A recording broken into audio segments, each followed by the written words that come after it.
దేశ వారే ఫ్రస్ట్రేషన్ లో ఉంటున్నారు. నేను అడిగితే వారు ఏమో మాట్లాడుతున్నారు. దాన్ని బట్టి చూస్తే చాలా స్పష్టంగా ఆయన తప్పు చేసినట్టు ఆయన ఒప్పుకున్నారు. అధ్యక్ష ఇప్పుడే వారు చెప్పిన లెక్కల ప్రకారం అయితే 27 లక్షలు అన్నారు. 27 లక్షల ఇండ్లు కేంద్ర ప్రభుత్వం యొక్క డబ్బులు మిస్యూజ్ చేయకుండా 100% రాష్ట్ర ప్రభుత్వం ఖర్చు పెట్టి ఇండ్లు కట్టాం. అధ్యక్ష మీరు చేసిన ఘనత ఏంటండి? 12 లక్షల ఇండ్లకు కేంద్ర ప్రభుత్వం డబ్బులు ఇస్తే ఒక్కొక్క ఇంటికి 25,000 ఇస్తే అందులో 60% ఎస్సీలకు ఎస్టీలకు పెట్టమని మీకు స్పష్టంగా ఆదేశాలు ఇచ్చారు. నేను అడుగుతున్నా, ఈరోజు మీరు కట్టిన ఇండ్లు ఎక్కడైనా ఎస్సీ ఎస్టీలు ఇండ్లు కట్టుకున్నారండి? ఒకప్పుడు 50% ఇండ్లు ఎస్సీలు ఎస్టీలకు కట్టాము మేము. ఈరోజు ఎవరు కూడా 35,000 రూపాయలు అప్పు తెచ్చి బట్టి కట్టుకునే ప్రూవ్ చేస్తామయ్యా మేము ప్రూవ్ చేస్తాం. అధ్యక్ష నేను ఒకటే అడుగుతున్నాను, మీకు అధికారం ఉందంటే ఐఏఐ గైడ్లైన్స్ మార్చడానికి ఏ విధంగా మారుస్తారండి? చట్టాన్ని మీ పరిధిలో తీసుకుంటారు అంటే ఇది ఒక పద్ధతి లేదు. అడ్మినిస్ట్రేషన్ అంటే చట్టాలు మీకు చుట్టాలైనాయి కాబట్టి మీ ఇష్ట ప్రకారం చూసుకున్నారు కాబట్టి రాష్ట్ర సంపదను కూడా మీ ఇష్ట ప్రకారం దోచుకునే పరిస్థితి వస్తా ఉంది. నేను అందుకని మిమ్మల్ని అడుగుతున్నాను, ఈరోజు అధ్యక్ష ఎవరైనా సరే కేంద్ర ప్రభుత్వం పంపించింది ఇచ్చిన ఇండ్లు 12 లక్షలు, 3,000 కోట్ల రూపాయలు మీకు ఇచ్చారు. 3,000 కోట్ల రూపాయలు ఇంటికి మీరు ఇచ్చేది 7,500 రూపాయల సబ్సిడీ. కేంద్ర ప్రభుత్వం ఇచ్చింది 25,000 రూపాయల సబ్సిడీతో కట్టమన్నారు. అది కూడా 60% ఎస్సీలు ఎస్టీలకు ఇచ్చారు. నేను అడుగుతున్నా, మీకు డైవర్ట్ చేసే అధికారం ఎవరిచ్చారండి? మేము ఆ విషయమే చెప్పాం. ఈ రోజు పేదవాళ్ళకు అన్యాయం జరుగుతా ఉంది. ఎవరైనా కడుతున్నారా అండి అని అడుగుతున్నారు. మీరు స్పష్టంగా ఇండ్ల పైన రుణాలు తీసుకున్నారు. రికవరీ ఈ రోజు కాకపోయినా రేపైనా చేస్తారు. మేము ఆ విషయం చెప్తున్నాం. ఈ రోజు మీరు ఎంత దారుణం అంటే రోసే గారు ఇక్కడే ఉన్నారు. అధ్యక్ష ఆ రోజు పనికి ఆహార పథకం వస్తే వేరే చీఫ్ మినిస్టర్ లెటర్ రాసి ఒక్క ఆంధ్రప్రదేశ్కే డబ్బులు ఇచ్చారు, బియ్యం ఇస్తున్నారు, మీరేం చేస్తున్నారని చెప్పి ప్రొవోక్ చేశారు. కేంద్రానికి లెటర్ రాశారు.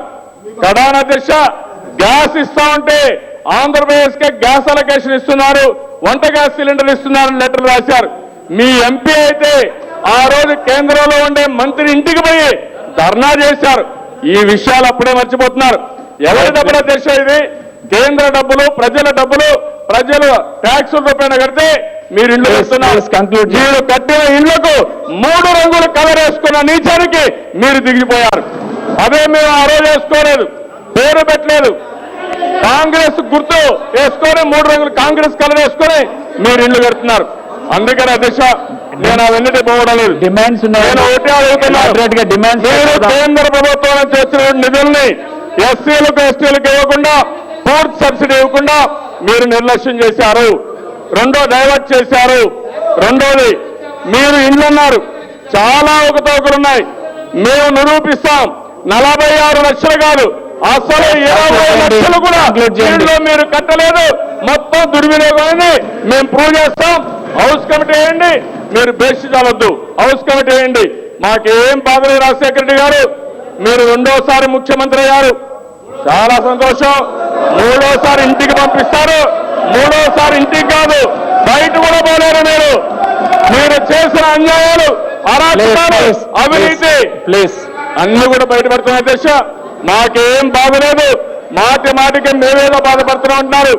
ప్రధాన ప్రతిపక్షంగా మేము ఉండేది ఈ కాంగ్రెస్ పార్టీ తప్పులు చేస్తే ఆ తప్పుల్ని నిలదీయ అనుకున్నాం, ప్రజల తరపున పోరాడనుకున్నాం తప్ప మీరు చేసే తప్పుల్ని ఎండార్స్ చేయడానికి లేవు, గుడ్డిగా సమర్థించడానికి లేవు.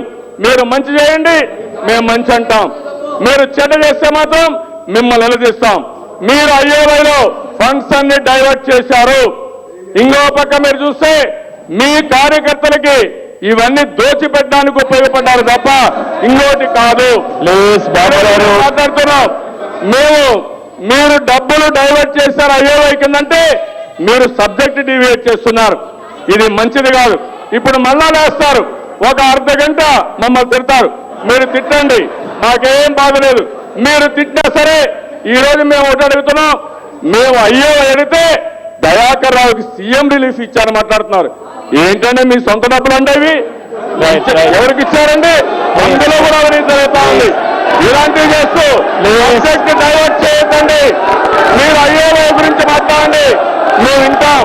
దయచేసి మళ్ళీ కోరుతున్నాం, మీరు డైవర్ట్ చేయడం తప్పు. మీరు కట్టేయండి బోగస్.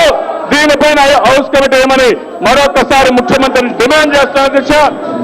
అధ్యక్ష ఇదేం చోద్యం నాకు తెలియదు కానీ ఇంపార్టెంట్ ఇష్యూ వచ్చినప్పుడు ముఖ్యమంత్రి పక్కపక్కన అవుతాడు. ఎందుకు నవ్వుతాడో నాకు తెలియదు. చాతగానప్పుడు ఏమి చేయలేక నిస్సహాయంతో మాట్లాడుతున్నారు. తప్పకుండా ఎంక్వైరీ ఏమని మరొకసారి డిమాండ్ చేస్తాయి.